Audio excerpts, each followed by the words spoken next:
लेकिन अकेली आई है ना पांजा पैर सुधार सभिनी जी इज्जत मुझे करे जो कैदीअ ने मूंखे अस्कर अकबर घुरजन न त तूं फाराम खान खे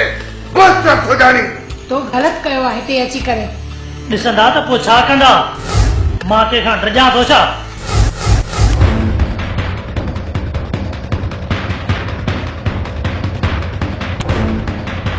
पर याद रखो सभई कंहिं बि थारे लॻो साथ न ॾिजो विश्व जो डंग दुश्मन जो दंग करे तोखे पंहिंजा बच्चा प्यारा हुजनि त तूं वठी सां गद्दारी न करी हा सुल्तान सब्र में सुल्तान चिड़े त पंहिंजे पीउ न बि न आहे ओ लाटू त चुग लॻंदा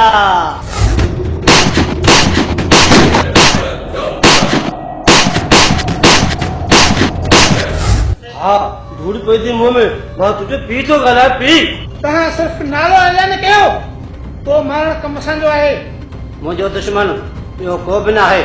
ऐं सिर्फ़ मुंहिंजा सोटा आहिनि कंहिं न कंहिं खे मारणो आहे कलो का छोरा दुश्मन थी बीठा आहिनि गद्दार टोले न हूंदुसि मतां को ॿाहिरि हुजेसि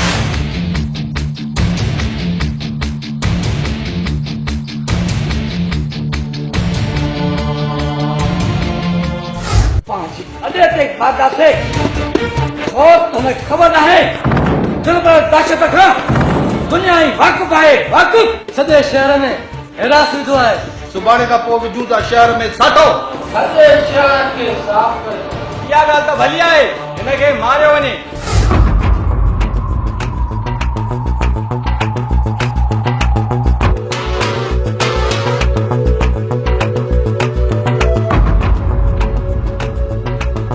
अदा साईं हाणे हिन छोरनि जो बिलो कयो हाकिम खान कावड़ में को नुक़सान न करे ॾिसे अदा साईं अकबर वारनि नाजाइज़ थी आहे गुज़ार हुकुम कयो कंहिंखे मौत ॾियणो आहे हाणे पहिरियां प्लान कबो उनखां पोइ लाश खणंदासीं असांजे रत में बाहि लॻी वई आहे बाहि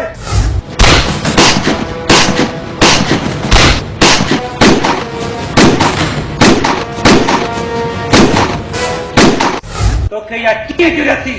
जो तो मुंहिंजो डबू रोकियो आहे मसा त असांजे बतन में ख़ारज थी आहे सरदार अली गुल जे बंगले ते आया हाकिम खान पंहिंजे पीउ जो दुश्मन थी चुको आहे अदा सम्झ में आयो त फ़ैसिलो कंदासीं न त हलाईंदासीं असां खां वधीक ज़ालिम केरु आहे